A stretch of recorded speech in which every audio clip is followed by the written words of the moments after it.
A 6 días de las elecciones de medio término, habla el presidente de Estados Unidos, Joe Biden. Asegura que la democracia del país está bajo ataque y que es necesario luchar en contra de la violencia política. I'm in classroom, voice classroom number 112. 112, yes, ma'am. What's your name, ma'am? Es la emotiva llamada de la niña del salón número 112 en la primaria Robb de Uvalde, Texas. Una nueva evidencia del miedo de los estudiantes durante el ataque y las fallas de la policía. Anuncian el aumento a la tasa de interés y con ello también aumenta la preocupación para millones de consumidores. Su economía se verá seriamente afectada. Así iniciamos cierre de edición. Muy buenas noches, bienvenidos a cierre de edición. Les informa José Armando Ronstadt.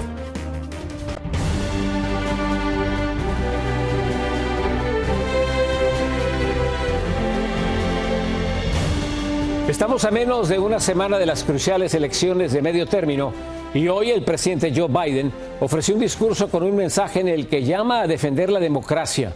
Desde Washington, Alfredo Miranda nos tiene todos los detalles. El presidente Joe Biden emitió un mensaje al país advirtiendo sobre los peligros que enfrenta la democracia ante el recrudecimiento del discurso divisivo de la extrema derecha estadounidense. Los elementos extremistas MAGA del Partido Republicano, que son la minoría de ese partido, son la fuerza impulsora que está tratando de tener éxito después del fracaso del 2020, de suprimir el derecho a los electores y menoscabar el sistema electoral. El discurso de Biden se produjo a pocos días de la brutal golpiza al esposo de la presidenta de la Cámara de Representantes, Nancy Pelosi. Dijo que la violencia tiene su origen en el expresidente. Fueron absorbidos en un torbellino por un expresidente que repite una y otra vez la gran mentira de que la elección del 2020 ha sido robada. Es una mentira que ha alimentado el peligroso aumento de la violencia política e intimidación durante los pasados 2 años. El presidente emitió el mensaje a pocos días de las elecciones de medio término. Pidió al electorado defender la democracia y salir a votar masivamente. Hemos visto un partido republicano que no se ha detenido. O sea que yo creo que más allá de una estrategia política, este es el trabajo que Biden tiene que hacer como presidente de los Estados Unidos. La democracia aquí en nuestro territorio está en peligro y está en peligro por esta extrema derecha supremacista blanca.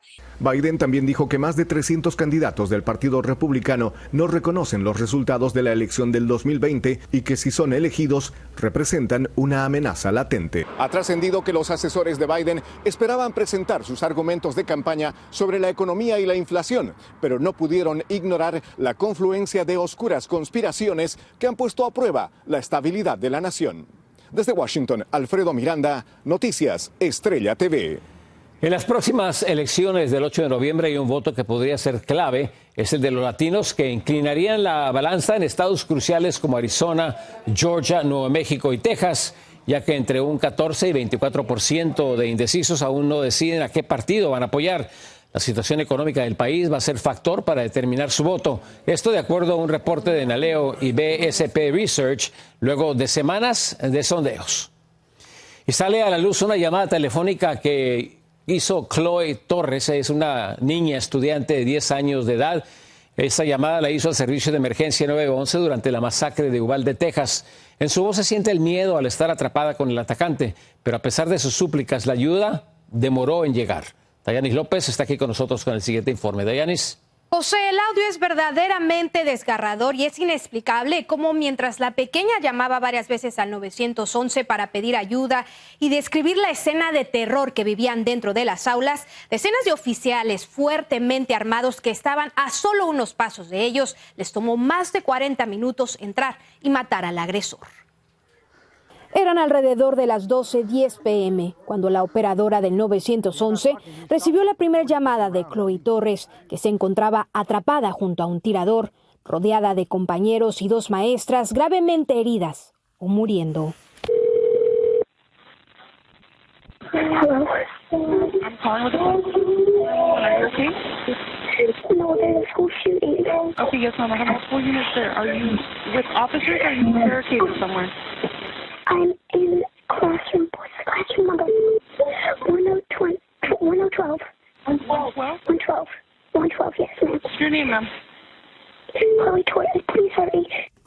La llamada de esta valiente niña de 10 años, quien sobrevivió, era la esperanza que debió haber alentado a actuar rápidamente a los 400 oficiales que se encontraban tanto afuera de las aulas 111 y 112 como en los pasillos y rodeando la escuela, fuertemente armados con chalecos antibalas y cascos. A las 12:12, Chloe, llena de temor y desconsolada porque el rescate no llegaba, se mantenía en línea con la operadora del 911, quien podía escuchar los llantos de dolor y miedo de los pequeños indefensos, algunos en espera de atención médica. Posteriormente de la llamada, la operadora envió un mensaje de emergencia a oficiales que se encontraban en la escena.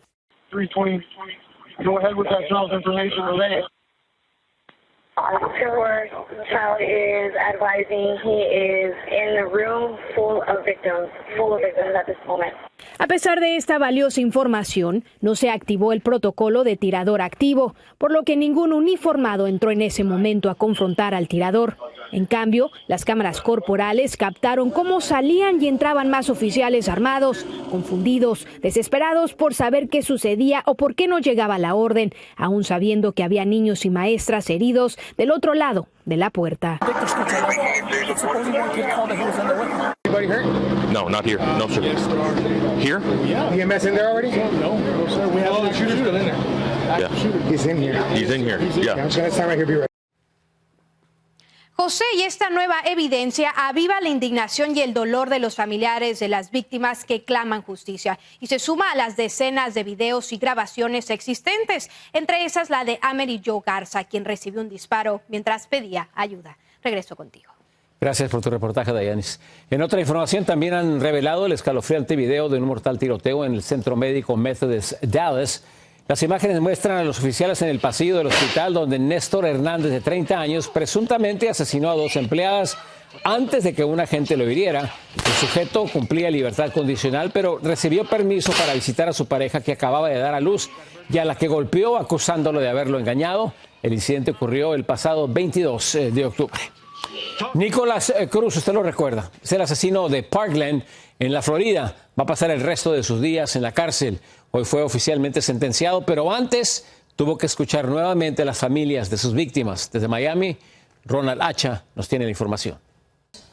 The murder in the first degree of Luke Hoyer, the court imposes a sentence of life in prison without... Cadena perpetua sin posibilidad a libertad condicional en los 17 cargos de asesinato de las víctimas de la masacre de Parkland. Además, en los cargos por intento de homicidio, que en total fueron 34, recibió cadena perpetua por cada cargo. Así la jueza Elizabeth Scherer sentenció a Nicolás Cruz, nombrando cada cargo, mientras los familiares se secaban las lágrimas. Además, antes de la lectura le preguntó a Nicolás Cruz sobre si estaba medicado y si este estado le impedía comprender su sentencia. Él respondió que estaba óptimo para la pena. Antes de esta sentencia, algunos familiares dijeron: mi regalo de cumpleaños es que estés muerto, que los presos con quien vas a estar ejecuten la justicia que esta corte no ha hecho. Estar con este monstruo en el mismo cuarto es doloroso, pues no solo mató a nuestro hijo Nicolás, sino trató de asesinar también a nuestro otro hijo, Alex. Le desearon una muerte dolorosa, lo señalaron como demonio, cobarde, hasta lo enviaron al mismo infierno. Así los familiares de las 17 víctimas de la masacre de Parkland enfrentaron al pistolero Nicolás Cruz, quien no mostró emoción alguna y cuya pena es la cadena perpetua. Fue un ataque planeado, frío y calculado y atroz, en el que este monstruo eligió apretar el gatillo 139 veces. ¿Y sabes cuál es mi deseo? Que sufras una muerte dolorosa y violenta. Por su parte, Melissa McNeil, la defensora pública de Cruz, le pidió a la jueza que impidiera que las familias de las víctimas atacaran al equipo de la defensa y también solicitó que los miembros del jurado no sean insultados. Finalmente, los familiares de la masacre de Parkland agradecieron la labor tanto de la fiscalía como de la jueza, a los que calificaron de muy profesionales. Desde Miami, Florida, soy Ronald Hacha, Noticias Estrella TV. En otra información, hoy la Reserva Federal aumentó la tasa de interés a un máximo histórico, un anuncio que hizo temblar la economía de millones de familias estadounidenses.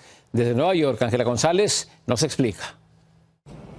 Tal como se había pronosticado, la Reserva Federal volvió a aumentar las tasas de interés en un 0.75%, lo que de nueva cuenta afecta a los bolsillos de los consumidores que ya no saben qué hacer para que les alcance el presupuesto. Para poder comprar lo que no podía comprar, lo que podía comprar antes, ha tenido que trabajar doble, ¿entiendes? Hace muchas horas extra para poder. Este es el nivel más alto en las tasas de interés desde 2008 en la lucha contra la inflación y lograr aplacar la escalada en los precios, un escenario que según expertos no se concretará sino hasta el 2023. Entre tanto, organizaciones caritativas se preparan para un nuevo golpe. Bueno, fundamentalmente nos preparamos con la generosidad, la solidaridad de la comunidad. Todo lo que hacemos en la distribución de los alimentos mayormente viene de la generosidad de la comunidad, del compartir, porque tenemos que aprender a compartir y a crear esas redes solidarias en donde podamos sustentar entre nosotros. Hay muchos que tienen mucho, hay pocos que tienen mucho y muchos que no tienen nada. Entonces creo que si somos un poquito más generosos podemos hacer que todos podamos tener al menos un poco, ¿no? Pero las malas noticias hasta el momento para los consumidores no terminan allí, pues antes de que termine el año y según pronósticos la Reserva Federal aplicará un nuevo aumento. Desde Nueva York, Ángela González, Noticias Estrella TV. Regresamos de una pausa comercial con más información en Cierre de Edición. Suenan tambores de guerra en el Pacífico. Corea del Norte lanza lluvia de misiles con dirección a Corea del Sur. Una madre volvió a nacer al reencontrarse con su hijo de 6 años que había sido secuestrado. Al regresar le diremos quién se lo había llevado.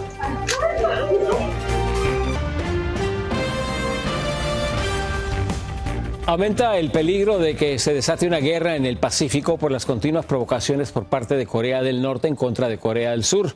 María Teresa Sarabia nos informa de lo que sucedió hace unas horas. La lluvia de misiles que lanzó Corea del Norte hacia Corea del Sur provocó una respuesta similar de Seúl, lo que encendió de nuevo las alarmas en el Pacífico porque es la primera vez que estos países se disparan proyectiles que caen en aguas de sus respectivas costas.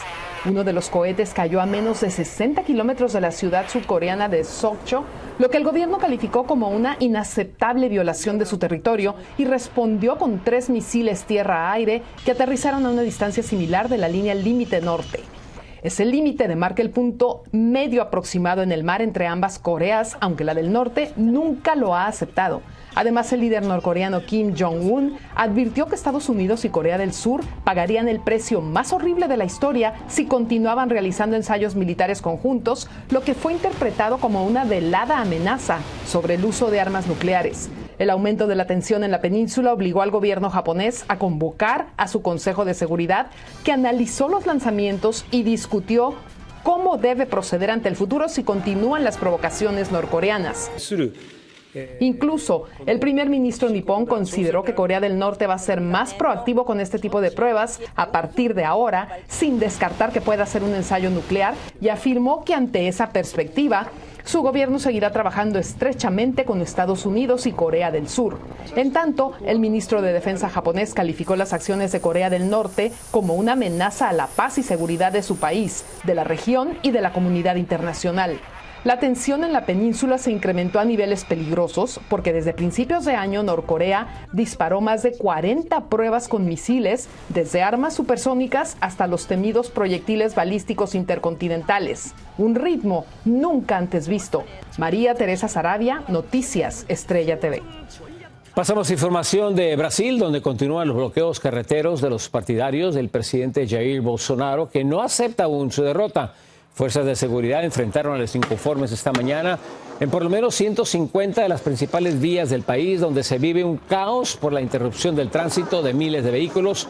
Bolsonaro se dirigió ayer por primera vez al país, pero en ningún momento aceptó su revés electoral. Al regresar de la pausa, más información en Cierre Edición. Los invitamos a que sigan con nosotros. Una angustiada mujer no supo de su hijo por más de 2 meses. Ahora sonríe de nuevo.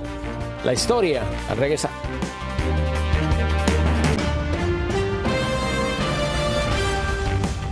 Un niño de tan solo 6 años tuvo un emotivo reencuentro con su madre. El pequeño, quien sufre de autismo, fue secuestrado hace 2 meses. Lo encontraron a miles de millas de distancia. Lo encontraron en Canadá. En Miami, Florida, Freddy Machado sigue esta historia y nos tiene todos los detalles. La espera fue interminable, un manojo de nervios, sonrisas y lágrimas de alegría minutos antes del esperado abrazo. Ese momento que en ocasiones se les desvanecía cuando parecían perder la esperanza.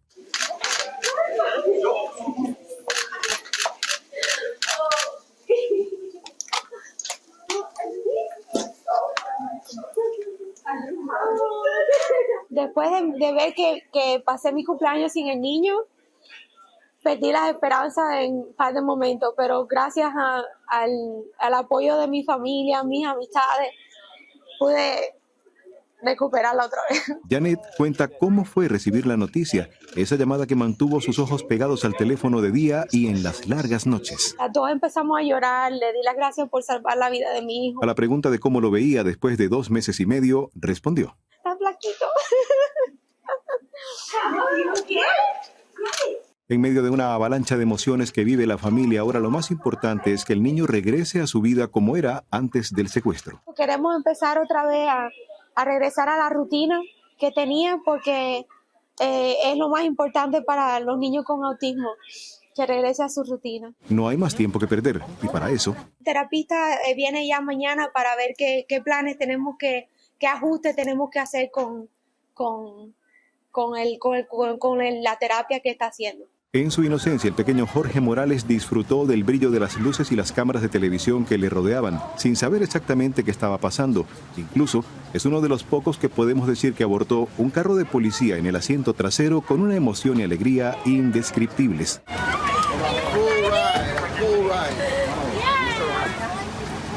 Claro, esta vez en su camino de nuevo a casa.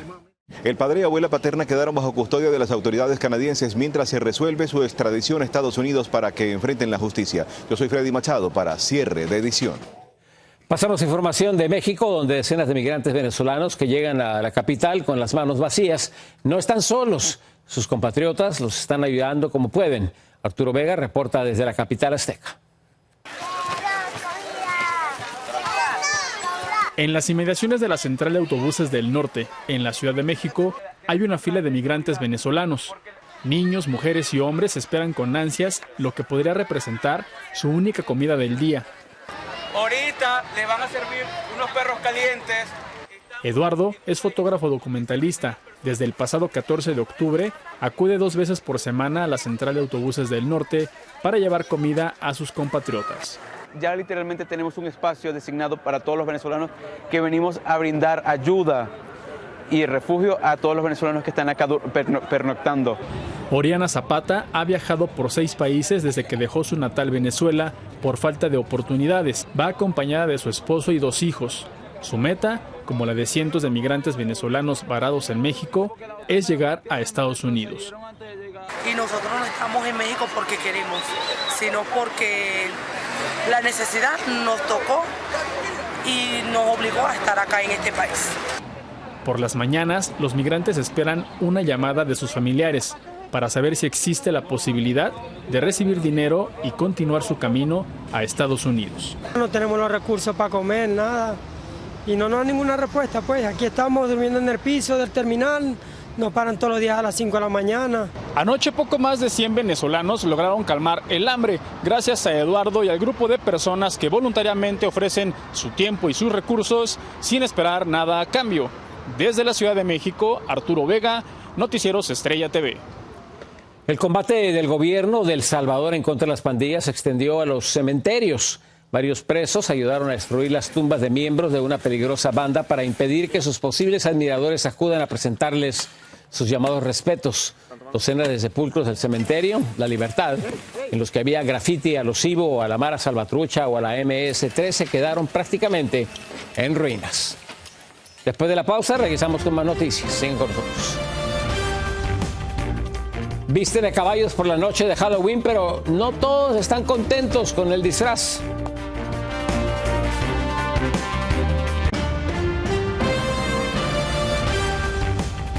Momentos aterradores vivieron los pasajeros de un avión de la aerolínea Delta cuando la cabina se llenó de humo.